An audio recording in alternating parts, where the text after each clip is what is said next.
Hey everybody, Kyle Goth here from GoatFilmReviews.com from the Goat Film Reviews YouTube channel, and I've got my first reaction to the new film We Grown Now from 2023, but it just hit wide release or wider release right about now. Directed by, I think, Minal Bag. I hope I'm saying that right, just the way it looked on the screen. Let me know down in the comments section if you know the director better than I do. And it stars Blake Cameron James as Malik. It's honestly, I'm impressed. I'm very impressed with the lead performance, and in fact, the two central child performances at the center of this thing. I try not to hate on a bad performance by a child, but I gotta really recognize really great performances from children. And Blake Cameron James, who played Malik, is really really good.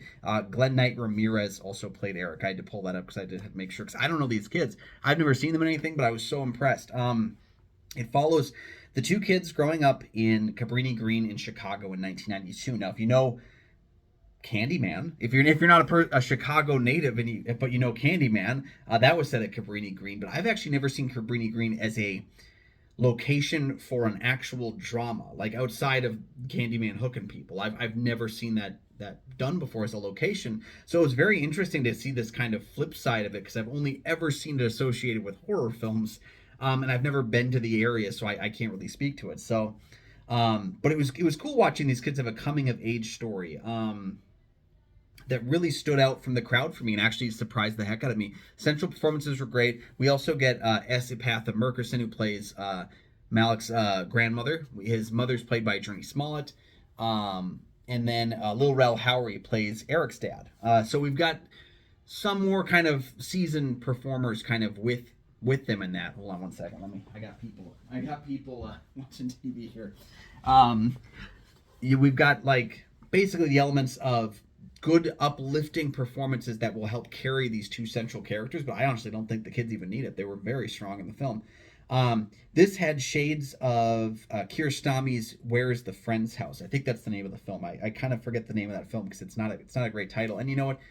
We Grown Now didn't really tell me anything about the film, which is unfortunate, because that's going to be one of the things that people will look at when they try to see if they should see it, is they're going to check that title. And I don't know if that title really speaks to the film itself, kind of like Where's the Friend's House, which is maybe too literal of a film. But that one is from Abbas Kiarostami. It's from the late 80s, I believe. Or else, more recently, I think a 2021 film called Close, which concerned two friends going through like a personal tragedy. And there were these really intimate, tender stories about childhood and about the friends that you have and the friendships that you make, and when you're very confused about life. Things don't make sense as you get older, but they got to be really hard on kids who are going through these kinds of cycles. And Cabrini Green is not a safe place during 1992. There's drugs, there's gangs, there's police officers kind of overstepping their bounds. There's a lot of things out there that make it tough to live there. And so even though, Malik's mother is trying to look at options, maybe getting out of there, finding something safer, he doesn't really know if he wants that, because it means a big change to his life and where he is right now, which is, again, that thing of, it's a good choice to try and get out of here, but the fear of the change is really what happens, especially for such a young kid. I thought his performance was great. I really liked, and again, we get more time with him than we do with Eric, so I think his was the performance that really brought the film to the power that it had. Smartly written, smartly directed. It doesn't reinvent any wheels. I'll say that up front. Like, if you've seen a number of these kinds of childhood dramas, I'm not going to tell you that this one does anything out of the ordinary. It's kind of fairly play by the book, but well acted, well shot, well edited, and well written. So, I mean, you can't really ask for much more in terms of that. I was carried throughout the entire film.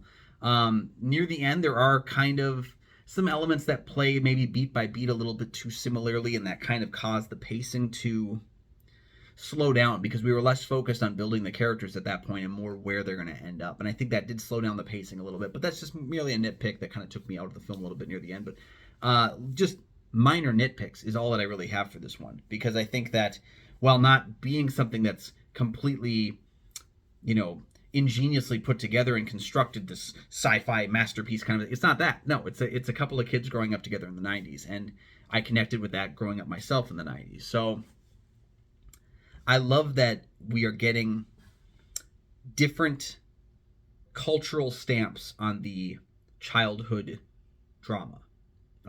As before mentioned with Kiarostami's Where's the Friend's House, or Close, which I actually can't remember who directed that one, but again, not a U.S. director on either of those, and now we have a director who's putting kind of a United States stamp on it, 90s look to it, and presenting his story. The film felt autobiographical. I'm not going to say that it is because it didn't say based on a true story, but it felt autobiographical. It felt lived in, and so I think that's a very strong thing. So overall, got to recommend We Grown Now, which, if you can find it at a local theater, definitely worth checking out. I know it's not one of the big releases this week or this month, and maybe it'll pass you by really quick, but I think even if you get it when you're check it out when you're at home, when it becomes available to rent or stream, I think that would be worth your time as well.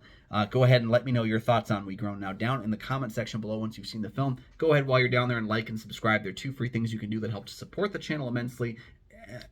Oh gosh, I've been talking a lot today. And you never miss 2 episodes of the show as they drop. You can also find goatfilmreviews.com for many written reviews. You can find Goat Film Reviews on Facebook. You can follow me personally at Almighty Goatman on Twitter, Instagram, Letterboxd, and Threads. And you can find my show, Kyle and Nick on Film, that I co-host with Nick Plodchuk from the St. Paul Filmcast. We have new episodes of that show every single week. Check out all the comments, all the things I just talked about down in the comment section, down by the description there. And we'll see you next time. Bye-bye.